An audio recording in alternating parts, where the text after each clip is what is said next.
Welcome back to the Deep Dive. Today, we're getting into something that, well, a lot of people might relate to.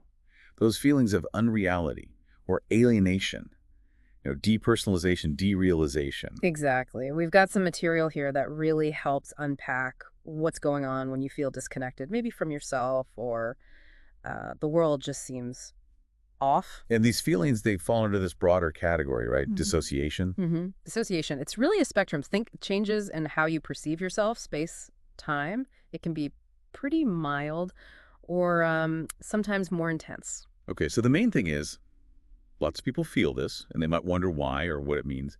Let's dig into what our source says about it, starting with this idea of feeling fragmented. Yeah, the source really highlights that. People experiencing this often struggle to feel whole, like continuous in time and space. Right, the sort of internal breaking apart. Exactly. There's this difficulty grasping, your own timeline or feeling like the environment is stable and real.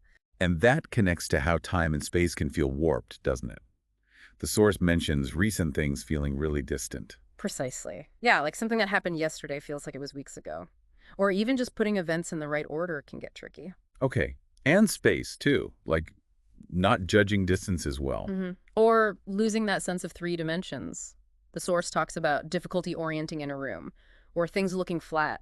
It's a shift in basic perception. Wow.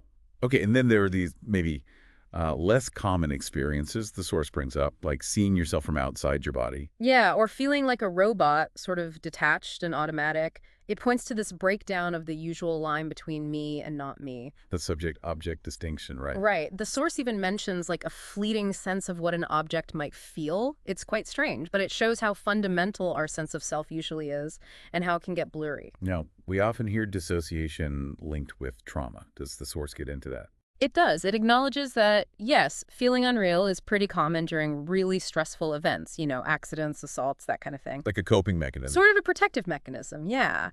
Creating distance when things are overwhelming. And crucially, the source notes these feelings usually fade after the danger's passed. But they can come back, right? Like with flashbacks or triggers. Yes, absolutely. If the trauma isn't really processed, those feelings can resurface. But, and this is really important, the source stresses this. What's that? Experiencing depersonalization or derealization doesn't automatically mean you've had some huge trauma. That's a key distinction. Okay, that is important because I think people jump to that conclusion sometimes. Right. And the source states quite clearly, most people who have persistent feelings like this, ongoing feelings, don't actually have a major trauma history. So searching for some hidden trauma might not even be helpful. Actually, the source warns against it. It suggests that pushing someone to find a trauma that might not be there can be counterproductive, even harmful. It points towards other potential factors being involved. Like how the brain is processing things? Could be. Sensory integration, maybe other anxieties or stress factors playing a role, rather than one specific past event. Which kind of explains why simple coping things like, I don't know, snapping a rubber band might not work long term. Exactly. The source suggests those things might provide very temporary grounding for a brief moment of unreality, like a quick reset. But not for the persistent stuff. Right. For that, the source says you generally need something deeper, like psychotherapy, talk therapy to understand the patterns, or consistent self-help strategies over time. It's not usually a quick fix. Okay, so let's summarize. Dissociation covers this range of experiences feeling disconnected from yourself, the world, time. It can be linked to trauma, especially during the event. But feeling unreal, especially persistently, doesn't automatically mean trauma is the cause. And simple coping tricks might not cut it for ongoing experiences. Well put. It really requires more sustained effort, whether that's therapy or specific self-help approaches. It really makes you think, doesn't it?